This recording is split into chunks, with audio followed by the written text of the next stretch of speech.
Bueno, pues no cabe duda que cada día que pasa nos encontramos con muchísimas más profecías que continúan cumpliéndose a la luz de la Biblia, eventos que están sacudiendo al mundo y que sin embargo tienen una repercusión muy profunda, podríamos asegurar y confirmar, a la luz de los profetas hebreos.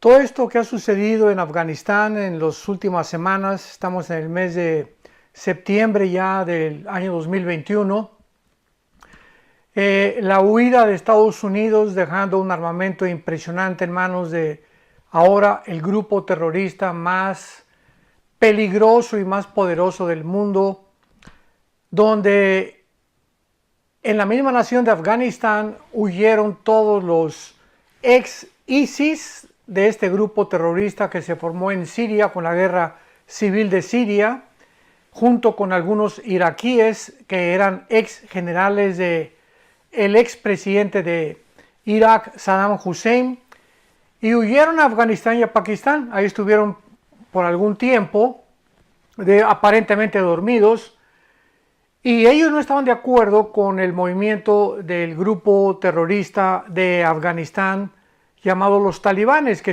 la palabra talibán significa estudiante. O sea, los talibanes son estudiantes de la ley Sharia o de la ley de los musulmanes. Y este grupo de ISIS-K, que actualmente se denomina, junto con otros grupos como los Houthis de Yemen, cerca del Golfo Pérsico, que es otra de las naciones árabes, etcétera, etcétera, le declararon la guerra a los talibanes dentro del mismo Afganistán. Entonces en Afganistán se encuentran ahorita un grupo llamado los talibanes, musulmanes también, que están en contra de este grupo de ISIS-K, que también son musulmanes, pero que este grupo lo forman jóvenes de 20 a 30 años, los de ISIS-K, y están en desacuerdo con los talibanes por causa de que ellos quieren violencia. Ellos traen desde el antiguo grupo ISIS que se formó en Siria y en Irak el pensamiento, el sueño utópico de formar un califato en toda el área del Medio Oriente.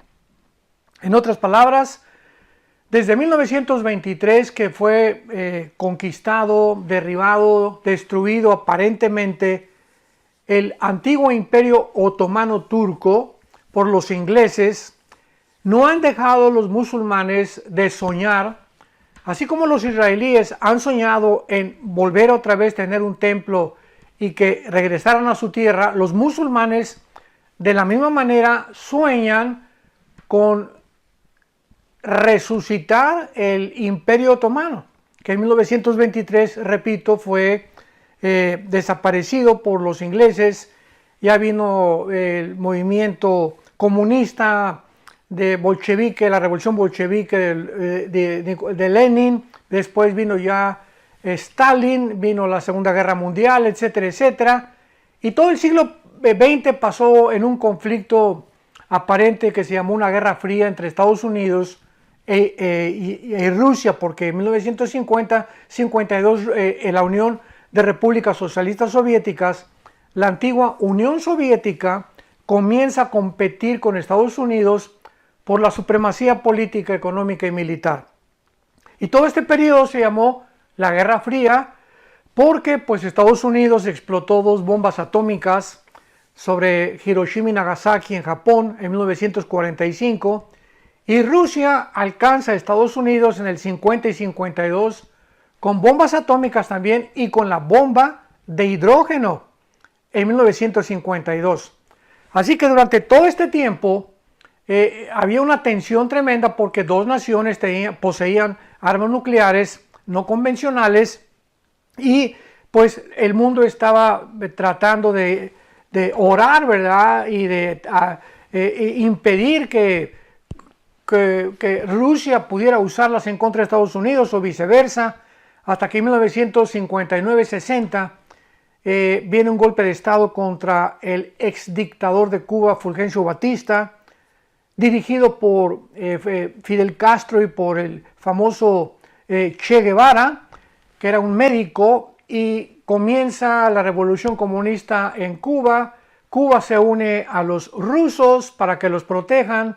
Nikita Khrushchev, en aquel tiempo primer ministro de Rusia, viene a Cuba con misiles apuntando a Estados Unidos. Y esta época de 1960, 61, 62 aproximadamente fue la época más tensa entre Rusia y Estados Unidos en el siglo pasado. Gracias a Dios que el presidente John Kennedy de los Estados Unidos de Norteamérica desafió a Nikita Khrushchev y le dijo: o sacas los misiles de Cuba o entramos a una guerra nuclear, porque iba a ser nuclear la guerra. Ahorita las guerras ya no son convencionales de balazos y de granadas, ¿verdad? Ahora son guerras con armas nucleares poderosísimas que pueden destruir un continente entero. Bueno, se terminó esta crisis que se llamó la crisis de Bahía de Cochinos, donde el primer ministro ruso Nikita Khrushchev se convenció de que tenía que sacar los nucleares, vio la decisión del presidente Kennedy y ya no hubo ningún otro problema, más que la guerra del Vietcong, la guerra de Vietnam, la guerra de Corea, de los 60 a finales del siglo pasado.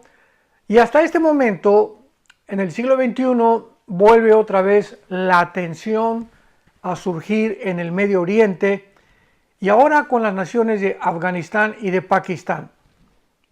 Esta serie que estamos compartiendo, titulada El Anticristo Asirio, creo que no podría ser más ad hoc. Y vuelvo a repetir, ¿verdad? Yo no soy profeta, simplemente comunico lo que la Biblia dice y trato de hacerlo lo más literal posible, donde la escritura nos lo permite. Cuando hay símbolos, se tienen que interpretar a la luz de la misma Biblia, etcétera, etcétera, para trazar bien la palabra de verdad. Entonces, esta situación que acabo de traer a colación últimamente de Afganistán y de Pakistán, di una conferencia, pueden ustedes conseguirla, se llama Reportaje de Afganistán, y la pueden encontrar en todas nuestras redes sociales, en YouTube también está allá, en Facebook, en Instagram, etcétera, etcétera. Pero ahora que ha sucedido estas últimas 2 semanas, donde el armamento ha quedado en manos de los talibanes y de ISIS-K y de Al-Qaeda, porque Al-Qaeda vuelve otra vez también a resucitar ahí en la nación de Afganistán y de Pakistán. ¿Qué conexión hay con el estudio que estamos desarrollando, titulado El Anticristo Asirio? Bueno, la conexión es sorprendente, es inimaginable para cualquier mente que pudiera tratar de percibir o de adivinar el futuro del mundo o la forma como las naciones se van a ir acomodando y qué naciones van a volver a ocupar el vacío de Estados Unidos de Norteamérica en el área geopolítica, en el área económica principalmente, tanto en Europa como en el Medio Oriente y en el Asia Menor también, porque vemos que China se está levantando como un gigante, como un monstruo, aunque está tratando de invadir ya Taiwán, Estados Unidos tratando de impedirlo. Pero ahora todas estas naciones, repito, Rusia, China, Irán y Turquía, estas 4 naciones, son las 4 naciones, por eso dije que era impresionante y muy ad hoc a este estudio, aparecen en Ezequiel 38, estas 4 naciones aparecen en Ezequiel 38 hace 2600, 2700 años, en el libro de Ezequiel capítulo 38 y 39, donde se nos describe una invasión que tendrá lugar en los últimos tiempos. Y es increíble que estas 4 naciones, tanto China, Rusia, Irán y Turquía, ya estén alineadas como amigas. Ya son amigas, ya hicieron tratados entre las 4. Y aunque China aparece más bien a finales de las profecías bíblicas de los últimos tiempos, como invadiendo o tratando de atacar Jerusalén en Apocalipsis, capítulo 16 al 18, y aparece como los reyes del Oriente, parece que China no va a ser un protagonista actual cuando Rusia, Irán e Irak traten junto con Turquía en estos tiempos o en estos meses de atacar a la nación de Israel. Estamos en el mes de septiembre del año 2021 y estamos a punto de ver una conflagración nuclear. ¿A qué me refiero? Dentro de los próximos 2 meses, estoy hablando septiembre y octubre, en noviembre o finales de noviembre, a más tardar, Irán termina la fabricación de sus bombas nucleares. Las centrifugadoras que han venido desarrollando y que durante el tiempo de la administración de Donald Trump hicieron un tratado donde se le exigía a Irán que no continuara con esa velocidad produciendo las centrifugadoras del uranio 235, que es el elemento con el que se forma la bomba atómica. Con la administración ahora del actual presidente Joe Biden, pues desapareció ese tratado. Y ahora la administración actual de Estados Unidos está mucho más benévola. Están tratando de llevar las cosas más en calma, pero no se pueden ya llevar de esta manera. Desgraciadamente vivimos un mundo de muchísima maldad, un mundo de mucho pecado, un mundo donde, y voy a usar la palabra desgraciadamente, un mundo donde desgraciadamente se tiene que usar el uso de la fuerza y de la violencia para detener la maldad. Cuando Dios en Génesis 9 estableció la pena capital, la pena de muerte, es porque el creador del universo sabía que hay seres humanos en este planeta que han perdido el derecho de vivir, es todo. O sea, no se puede tener en una cubeta un jitomate podrido porque va a contaminar y a pudrir a todos los demás jitomates, hay que sacarlo de la cubeta. A ti no te pueden descubrir un tumor de cáncer y dejártelo para que te invada todo el cuerpo, sino que lo extirpan, ¿verdad?, mediante la cirugía, para que tu cuerpo continúe sano. Es el mismo ejemplo espiritual, social, científica, médicamente, políticamente, que se puede usar. Vivimos un mundo donde no se puede permitir la anarquía, no se puede permitir que hayan grupos terroristas en el mundo amenazando a las naciones, dando golpes de Estado, provocando el caos, provocando violencia, tráfico de seres humanos, robos, tráfico de drogas, tráfico de menores, etcétera, etcétera. Se tiene que usar la guerra, desgracia. Hay guerras necesarias. Es al punto al cual quiero llegar. Hay guerras que son necesarias. Un ejemplo, la Segunda Guerra Mundial. ¿Cómo iba a permitir Inglaterra, Estados Unidos, Canadá y Rusia que los nazis conquistaran Europa? Imaginémonos qué hubiera pasado con el loco del nazismo, la ideología nazista y el loco de Adolfo Hitler. Se unió Inglaterra, Winston Churchill, con el general MacArthur de Estados Unidos, con Canadá, con Stalin inclusive, que era comunista, una nación, se une a esta coalición para impedir que el nazismo pudiera gobernar Europa. Fue una guerra necesaria, porque se tenía que actuar. Hay guerras que son innecesarias, claro, ¿verdad? Hay muchos ejemplos en la historia que han provocado personas que únicamente por la motivación de la riqueza o de la codicia quieren apoderarse de naciones y pues las naciones se tienen que defender. Entonces, vivimos un mundo muy complicado. Un mundo donde tenemos que entender lo que está pasando. Tenemos que comprender la mente de Dios en la Biblia para que podamos irnos haciendo idea y moldeando nuestra forma de pensar conforme Dios piensa, no conforme el mundo piensa. Recordemos algo quiero terminar aquí y continuar ya desarrollando este estudio, pero era muy importante esta introducción. Recordemos simplemente una cosa, ¿qué es lo más grande que hay? Vemos el universo y vemos que es inmenso el universo. Millones y millones y millones o billones o trillones de galaxias, de estrellas, etcétera, etcétera. Pero ¿sabías tú que hay algo más grande que el universo? Hay algo más grande que el universo que nos rodea ¿Y sabes qué cosa es? La palabra de Dios. Así es, porque si venimos a Génesis nos damos cuenta que antes que el universo existiera, existía la palabra de Dios. Dios habló y fue hecho. O sea, antes de la grandiosidad de todo lo que existe, antes era la palabra. La palabra fue la que formó el universo. Y por eso la palabra es más grande que el mundo en que vivimos. Entonces tú eres guiado por el mundo o por la palabra de Dios. Y cuando venimos al cristianismo y tenemos a Jesucristo como nuestro Señor, ya no somos guiados ni dirigidos por lo que el mundo piensa, por lo que el mundo opina, por lo que el mundo nos quiere hacer creer que es la verdad. Como dice 1 Juan capítulo 4, ellos son del mundo, hablan del mundo y el mundo los oye. Nosotros somos de Dios y somos guiados no por el mundo, somos guiados por la palabra de Dios, porque es más grande que el mismo universo que Dios creó.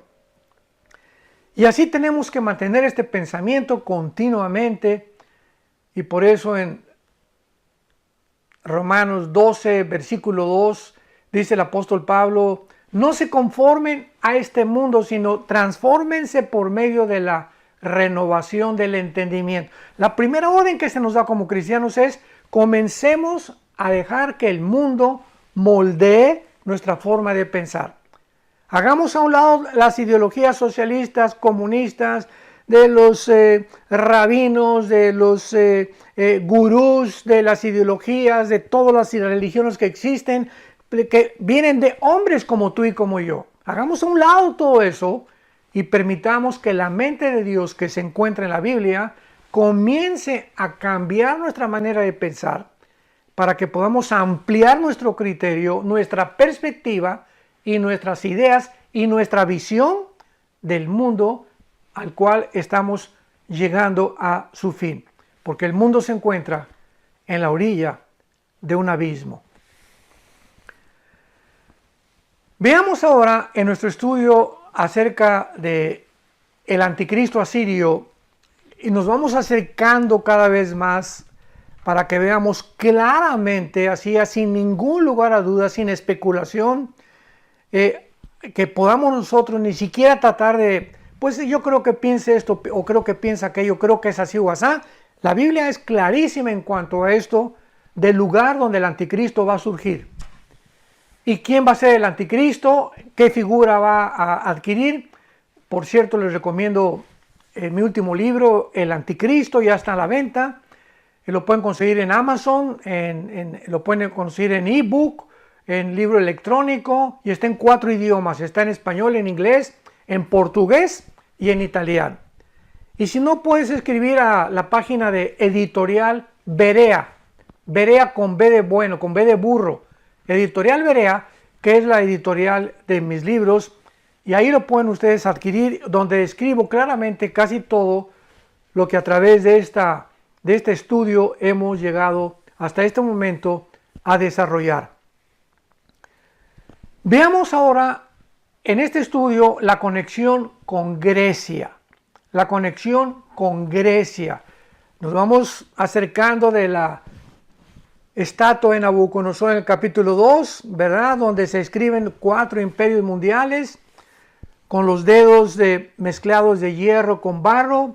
Viene una piedra que simboliza a Jesucristo, capítulo 2 de Daniel, y golpea los dedos de la estatua y se derrumba toda la estatua, e inmediatamente la Biblia dice, Daniel 2 del 40 hasta el casi 50, que estas visiones para los últimos tiempos y que la piedra es el monte o el reino mesiánico que Dios establecerá después de la última forma de gobierno mundial que representan los 10 dedos de la estatua de Nabucodonosor.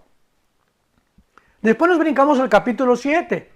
Y en el capítulo 7, en lugar de esta estatua, el Espíritu Santo, ahora los mismos imperios, nos los revela mediante 4 bestias. Un oso, un león, un leopardo y la cuarta bestia. Daniel capítulo 7 El Espíritu Santo no encontró el nombre de ninguna bestia para poder describir la crueldad, lo sanguinario, la maldad de este cuarto imperio final. Y ya vimos que los primeros imperios fueron el león, ¿verdad? Babilonia, el oso, los medos, los persas, que es Irán actualmente, porque Persia fue cambiado a Irán. En 1935 se le cambió el nombre. En la Biblia aparece con el nombre de Persia.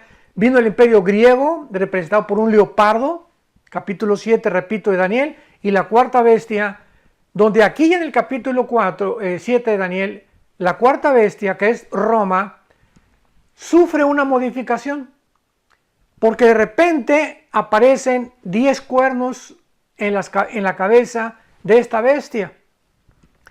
Y de los 10 cuernos vemos nosotros que se unen, y de los 10 cuernos surge un cuerno pequeño, que ahí mismo en el capítulo 7, ya vimos todo esto, es el anticristo. Ya vimos por qué se le llama el cuerno pequeño y por qué se unen. Y llegamos ahora al capítulo 8 de Daniel, donde vamos a encontrar el conflicto o el encuentro entre dos imperios que fueron los medos persas y los griegos. El medo persa representado por un carnero y el imperio griego del leopardo representado por Grecia, chocando los dos tal como la historia lo describe. Y el imperio griego venciendo al carnero o al imperio medo persa por medio de Alejandro el Magno, que sabemos la historia lo relata como uno de los más grandes conquistadores de toda la historia humana, por causa que en menos de 11, 12 años, de los 20 a los 32, 33 años de edad, Alejandro el Magno conquistó Europa, parte del norte de África, parte de la India, parte del Medio Oriente, y a los 33 años cayó de rodillas, drogado, porque comenzó a drogarse, pues ya no sabía qué mundos conquistar. Y entonces el imperio griego se divide en 4 naciones por los 4 generales de Alejandro el Magno. Pero vayamos paso por paso para desarrollar esta interesantísima sección de nuestro estudio, que ya nos llega casi al final para poder descubrir las maravillas que están escondidas en la palabra de Dios. Casi la mitad de la parte oriental del antiguo imperio romano fue el territorio de la antigua Grecia. Casi toda la parte oriental del antiguo imperio romano perteneció era el dominio de Grecia. Y hay varias profecías bíblicas acerca del resurgimiento de Grecia también a la par del antiguo imperio romano. Y vamos a ver por qué dije la conexión de Grecia, porque de qué forma se van a intercalar tanto naciones del antiguo imperio romano, repito, Europa, el Medio Oriente y el norte de África, con las naciones que pertenecieron o que estuvieron también bajo el imperio griego. Porque de una de esas naciones que el imperio griego conquistó, de una de esas naciones surgirá el anticristo. Muy bien, pero preguntémonos, ¿de qué forma va a resurgir Grecia? ¿De qué forma su resurgimiento tiene la clave para que podamos nosotros conocer el origen del anticristo? Las profecías de Daniel, como hemos estado estudiando, se enfocan principalmente en el área de la Roma restaurada, o sea, el sector griego, y de una de las principales divisiones que sufrió o experimentó el imperio griego. Después de la muerte de Alejandro el Magno surgirá el anticristo, y esto lo vamos a ver versículo por versículo, principalmente en el capítulo 8 del libro de Daniel. Hasta 1929 Grecia había estado hundida por casi 2000 años bajo el dominio de varios sucesores del Imperio Romano. Pero actualmente Grecia es una república nueva, permaneciendo como la nación menos desarrollada de Europa. Increíble. Tenemos a España, a Portugal, a Grecia y a Italia como 4 naciones europeas actualmente en el siglo XXI que nos encontramos, septiembre del 2021, que son las 4 naciones, repito, España, Portugal, Grecia e Italia, con el más bajo índice económico que pueda haber en toda Europa, donde ya Alemania, a través del del Fondo Monetario Internacional, ya no pudo continuar prestándoles dinero para levantarlas, y vemos ahorita una Europa completamente hundida económicamente. Alemania es la única que está más o menos navegando todavía entre las aguas, junto con Francia. Y ahora que sucedió lo de Afganistán, donde el mundo ya se dio cuenta que Estados Unidos se está haciendo cada vez más a un lado, y perdiendo ya su supremacía política, económica y militar, Angela Merkel, la primer ministro de Alemania, corrió hacia Putin, hacia Rusia. En cuanto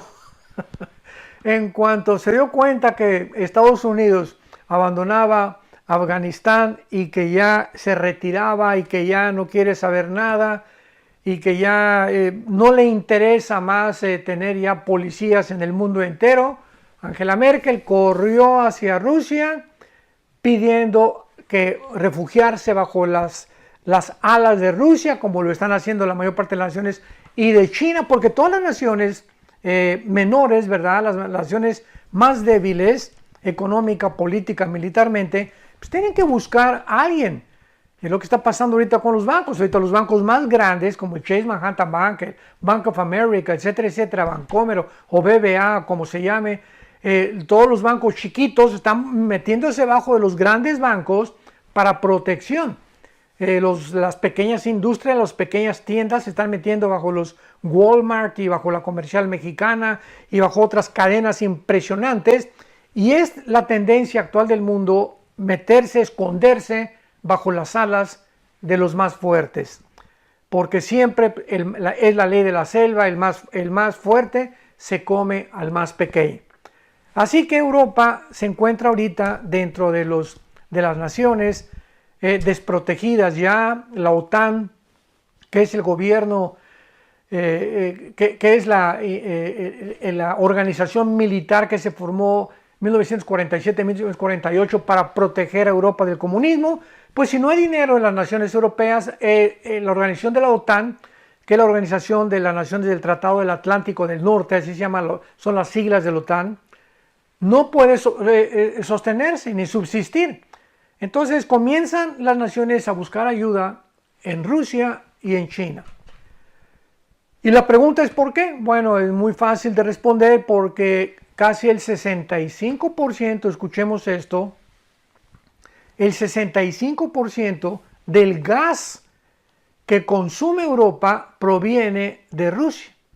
El 65% del gas de Europa viene de Rusia, de las gaseras de Rusia y de toda la tubería que tiene Rusia desde Rusia hasta Europa. Entonces Europa necesita el gas, necesita el petróleo del Medio Oriente.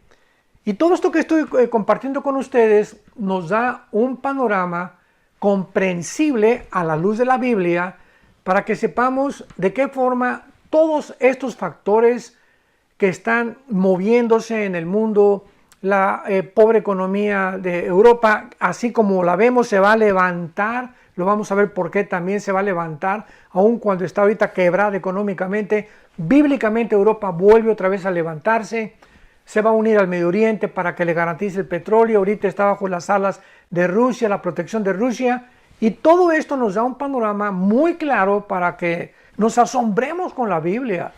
¿Cómo es posible, verdad, que pueda la Biblia habernos traído tanta información del mundo futuro como la tenemos actualmente delante de nuestros propios ojos?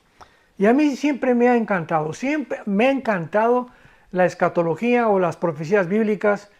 Yo recuerdo desde que me convertí, mi primer mensaje que yo di recién convertido fue acerca de la gran tribulación.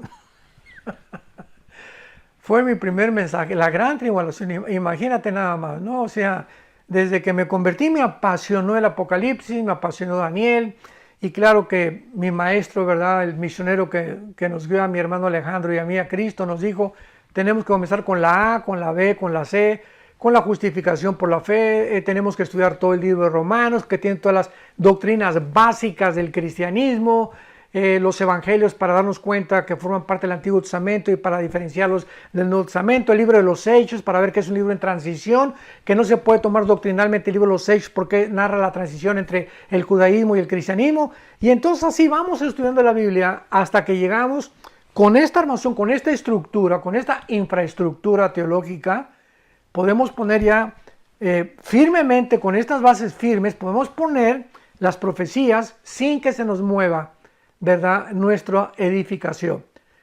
Tenemos que construir sobre la roca, y la roca es Jesucristo, y Jesucristo es la palabra hecha carne.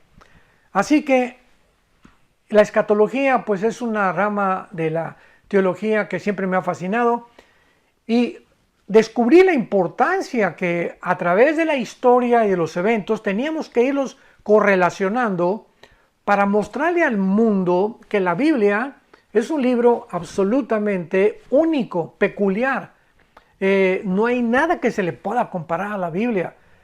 Puedes ir a los billones de volúmenes de literatura que existen en el mundo y comparar la Biblia con el Corán, con el Bhagavad-gita, con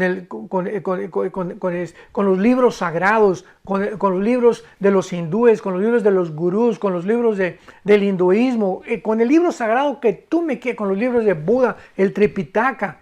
Y ninguno de estos libros, ninguno nos da la certeza, la amplitud, el conocimiento a la luz de lo que estamos viviendo, dándonos el testimonio de que estos hombres, los profetas de la Biblia, fueron hombres inspirados por el Espíritu Santo.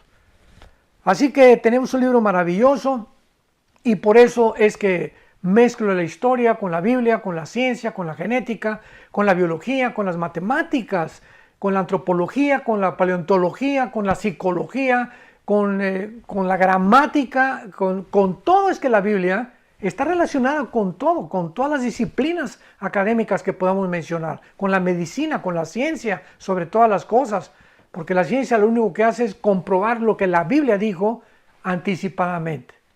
Entonces hasta 1929 regresamos al punto histórico de Grecia para irnos adentrando y ver la conexión de Grecia con el Imperio Romano y cómo de una de las divisiones de Grecia surgirá el Anticristo.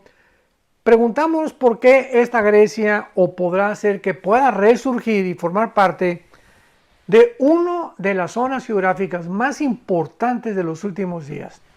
Y esto es asombroso porque a la luz de ahorita de los acontecimientos, Grecia, repito, es la que menos economía desarrollada tiene de Europa, es la más, el patito feo se podría llamar de Europa actualmente, Grecia.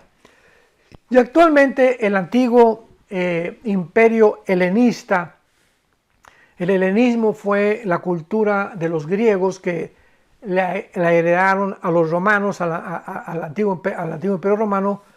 Este antiguo reino helenista va a constituir un imperio dentro de otro imperio. ¿Qué quiero decir? La Biblia dice que el antiguo imperio romano va a volver a resurgir. Y cuando hablamos del antiguo imperio romano, que representa los 10 dedos de la estatua de Nabucodonosor y los 10 cuernos en Apocalipsis 12, Apocalipsis 13, Apocalipsis 17, los 10 cuernos que representan los 10 gobiernos que va a formar el anticristo, o el G10 que va a formar el anticristo. Estos 10 cuernos van a formar parte tanto del antiguo imperio griego como del antiguo imperio romano. Sencillamente porque el antiguo imperio romano absorbió a las naciones del imperio griego, las metió dentro de su imperio, pero la Biblia quiere que nosotros sepamos que estas naciones que pertenecieron al imperio griego y que van a formar parte del nuevo imperio romano en la segunda etapa del imperio romano, que son los 10 dedos, de ahí va a surgir el reino, el gobierno del anticristo. Y ahora la pregunta siguiente es, ¿cuál es la Grecia que va a resurgir? ¿Cuál Grecia resurgirá? Pero, ¿cuál será la Grecia que resurgirá de acuerdo a las profecías bíblicas? ¿Será acaso una Grecia moderna resucitada? ¿O alguna otra forma del antiguo imperio de Alejandro el Magno? Alejandro arrasó, repito, con las civilizaciones de la mitad del Asia occidental, así como Egipto, la India, otras más del Medio Oriente, con una velocidad impresionante. Por eso se le describe a Alejandro en el capítulo 7 de Daniel como un leopardo, por la velocidad con la que él conquistó todas estas naciones. Pero el perfil de la Grecia de los últimos tiempos no será parecida a la de los tiempos de Alejandro el Magno, ni tampoco va a ser un imperio griego profetizado, sino que estará realmente conectado, ¿verdad?, a la Grecia de los últimos días. O sea, la forma que la Grecia moderna va a tomar parte una vez que se integre con el nuevo imperio del anticristo o con el nuevo imperio romano revivido o resurgido de las arenas del desierto. La forma final del mapa político global está representada en el capítulo 13 del Apocalipsis. Vayamos rápidamente, y estoy también adelantando un poco nuestro estudio. En Apocalipsis capítulo 13 vemos nosotros la forma final, cómo va a terminar el mundo del mapa político global representado en el capítulo 13 del libro del Apocalipsis, como una bestia híbrida compuesta de animales salvajes. Dice Apocalipsis 13, los primeros 2 versículos. Me paré sobre la arena del mar y vi subir del mar una bestia que tenía 7 cabezas y 10 cuernos. Todo esto lo vamos a explicar en los próximos estudios con muchísima claridad, con bastante lentitud y paciencia para que lo podamos asimilar. Una bestia que tenía 10 cuernos en sus cabezas y 7 cabezas, y un hombre blasfemo. Y la bestia, observemos esto. ¿Qué forma era la bestia que vio Juan? Era semejante a un leopardo. ¿De dónde viene la figura del leopardo? De Daniel 7. ¿Y qué representa el leopardo en Daniel 7? Al imperio griego. Y el capítulo 8 también de Daniel. O sea que no hay vuelta de hoja, ¿verdad? Pues yo creo que el leopardo, no es que creas. Tenemos que recurrir a la Biblia y que la Biblia nos describa y nos interprete los símbolos. Esta bestia era semejante a un leopardo. El cuerpo de la bestia era un leopardo. Sus pies como de oso, acuerdo que en Daniel 7 representa a Irán o al imperio medo-persa. Los pies de la bestia eran como oso, o sea, representando a Irán.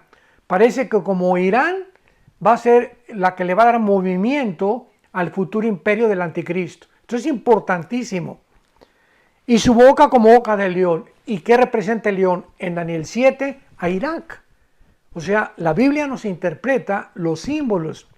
Entonces vemos este mapa político representado por una bestia, sabemos que es el anticristo, pero la composición y la organización de la confederación política del anticristo será principalmente de las naciones que formaron el antiguo imperio griego, porque tiene la forma del cuerpo, un leopardo, o sea, lo que más predomina en la imagen de esta bestia de Apocalipsis 13:2.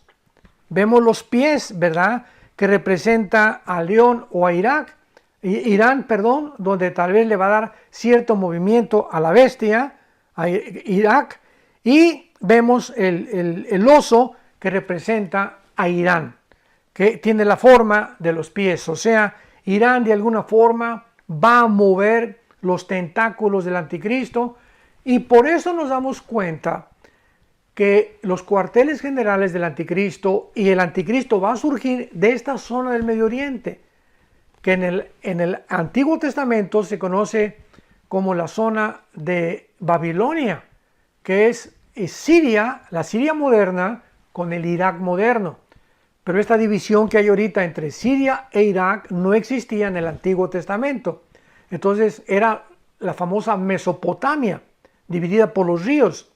Y entonces estas dos naciones que ahorita ya forman dos naciones independientes es el área geográfica donde el Espíritu Santo nos muestra que de ahí surgirá el anticristo entre Siria e Irak, que son las dos naciones actualmente más conflictivas. Todavía Siria continúa con la guerra civil, ahí se refugió ISIS, ahí formó ISIS. Irak, recordamos a Saddam Hussein que quería apoderarse del Medio Oriente, en fin, todo tiene una razón de ser, porque detrás de todo efecto hay una causa. Así que esto es interesantísimo ver de qué forma la bestia es la unión de estas naciones y las cuales representan las naciones que van a pavimentar el camino al último gobierno mundial, que son Babilonia, Medo-Persia, Grecia y Roma. O sea, el Babilonia, que es el león, que es Irak, Medo-Persia, que es el oso, que es Irán, Grecia, que mantiene el mismo nombre desde el Antiguo Testamento. Desde el capítulo 8 se le menciona que es Grecia, no ha perdido su nombre Grecia, y Roma, que tampoco ha perdido su nombre, aunque ya adquirió la forma de una bestia terrible que no pudo ser descrita por el Espíritu Santo, por el poder tan grande que va a tener. Vamos a ver aquí nuestro estudio, y ya para que el próximo estudio nos vayamos al capítulo 8 de Daniel, examinando versículo por versículo, con bastante lentitud, repito, con bastante claridad, acomodando precepto sobre precepto, línea sobre línea, como nos enseña el Espíritu Santo a enseñar la Biblia. Y este estudio fue básicamente para pavimentar el camino, para que tú tengas una idea de la historia que se encuentra detrás de la historia que estamos viviendo actualmente y la rapidez con que todo esto se está moviendo a una velocidad vertiginosa, porque el Señor ya no tarda en venir por nosotros. Y nos está revelando todas estas cosas, no solamente para enriquecer nuestro conocimiento intelectual, todo